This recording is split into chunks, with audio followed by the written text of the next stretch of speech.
Hello, I'm Senator Ricky Muir, Senator for Victoria, representing the Australian Motoring Enthusiast Party, and this is an Adler A110 12-gauge lever-action shotgun, or, if you ask certain aspects of the media, it is a new technology designed to circumvent the National Firearm Agreement and is a high-powered semi-automatic death machine. Firstly, I would like to point out that it is okay if you're not a supporter of firearms, and it is okay if you're not a law-abiding firearm owner and have no interest in firearms at all. But it is not okay that if you don't agree with something, that you believe that it should be legislated out of existence altogether. That is unfair. That is not how Parliament should work.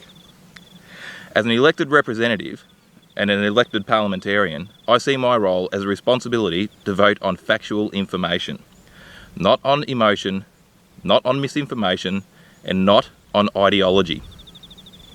If I was to base my decision based on ideology or misinformation, my decisions in Parliament would have been far different than what they have been and not representative of actual facts.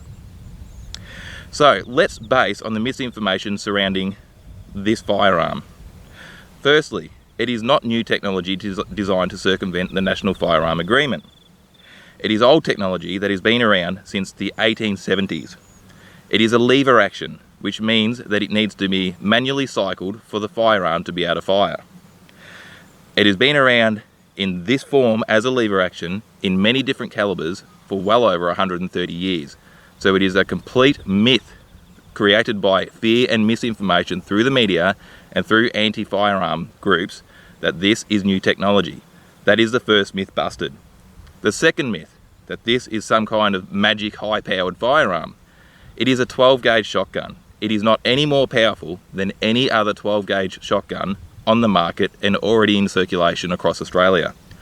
It does not have magic powers, it does not take any special cartridge, and it is not manufactured any different than any other 12-gauge shotgun on the market. That is a second myth, completely busted.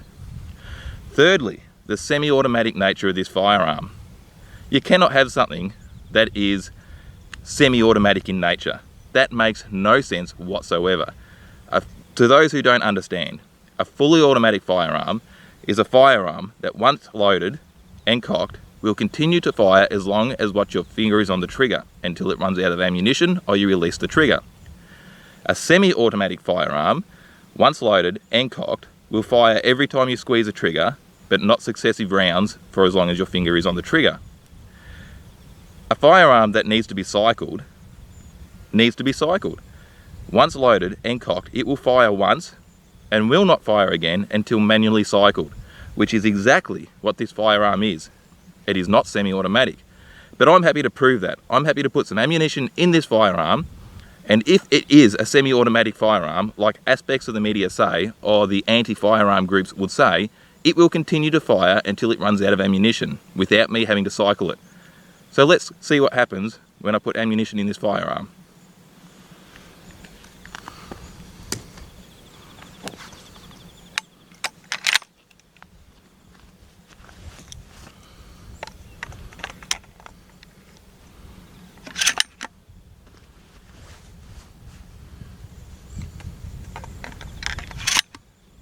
As you can see, it is quite slow to reload.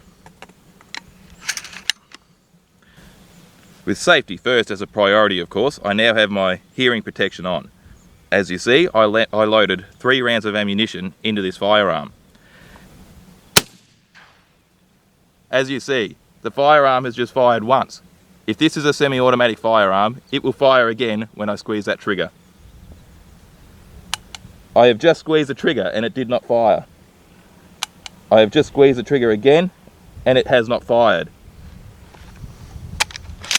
By manually ejecting the spent shell and then continuing the cycle until it is reloaded, let's see if it fires again.